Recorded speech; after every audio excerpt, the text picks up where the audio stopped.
Қайырлы күн достар, кезекті сабаққа қош келдіңіздер. Алдыңғы сабақта айтылып кеткен қадамдарды қолдандыңыз деп ойлаймын. Бүгін нақты қадамдарға көшетін боламыз. Алдыңғы сабақтарда біз былай айтқанда теориясын айттық, қалай жасау керек екенін, қалай түсіру керектігін айтқан болатынбыз.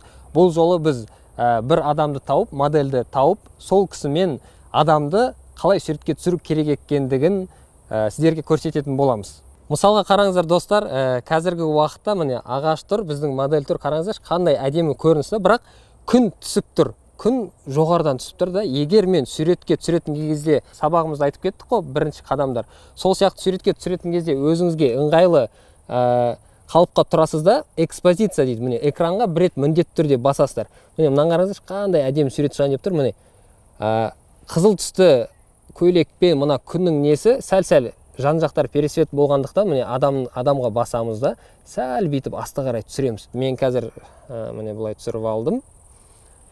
Осыны болашақта қолданатын боламыз. Қазір осыны өңдейтін боламыз. Және де өзіміздің смартфондағы міне естественный свет дейді. Бұл жерде объекті, осы бір кісіні ғана объектке алынады да, қалған жақтары мынандай бір бұлтты бір көрінбей тұрады да, тек қана адамда фокус адамға ғана болады. Бұны қолдансаңыздар да әдемі болады. Қараңыздар, бұл жерде де бір сурет шығарайық. Міне. Және де ракурсты алған кезде бірінші міндетті түрде енді камераны сүртесіздер, адамды көресіздер. Одан кейін жан-жақты ракурстан алыңыз. Адам бір позада, бір қалыпта тұрмасын. Мысалға сәл ойнатып, мысалға ағашқа сәл жақын тұрып, мысалға ағашқа бүйтіп бір кішігірім, міне.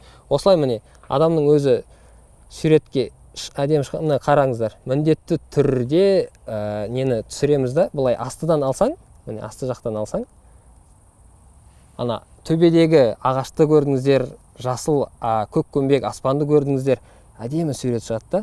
Мысалға міне қараңыздар, астыдан түсірдік. Және де бағана мен сіздерге айтып кеткенім, правило 3 деген бар. Суретті үшке бөлеміз.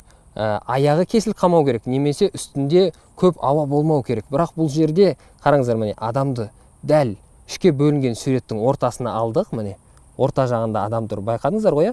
Дәл төртбұрыштың ішінде, мына төртбұрыш сызықтың ішінде. Міне көрдіңіздер ғой? Осындай правило 3-ді қолданып, асты жақтан түсірсеңіздер болады. Және де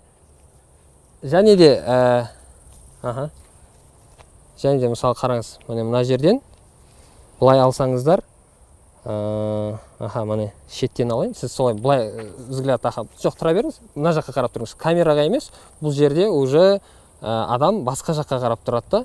Және де мен сіздерге айтқан едім ғой, крупность плана деген, мысалға дальний план болады, средний план болады, крупный план болады. Мысалы қазіргі уақытта біз крупный план алатын болсақ, міне адам сырт жаққа, басқа жаққа қарап тұр.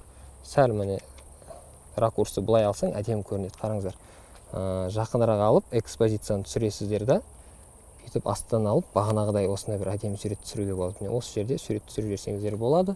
Олай болса достар, міне бағанағы айтылып кеткен қадамдарды қолдана отырып, адамның суретін түсіретін болып, дұрыс форматты да таңдай біліңіздер. Егер Instagram желісіне, әлеуметтік желіде сторис форматына суретті салатын болсаңыздар, телефондарыңызды міндетті түрде тік ұстайсыздар. Тік ұстап, осындай суретке түсіресіздер. Сол кезде сторис форматта толық экранға суреттеріңіз шығады. Егер былай айтқанда пост форматына түсіретін болсаңыздар, көлденең ұстасаңыздар, және де көріңіздер ме, жан жағын алады. Көлденең ұстаған кезде әдеміліктің барлығын сыйдыруға болады.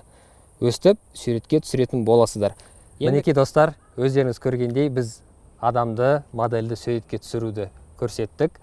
Бұл жерде айтып кеткендей бағанадай правило 3-ді қолдандық, заңдылықты, және де экспозицияны қолдандық, ракурстарды қолдандық.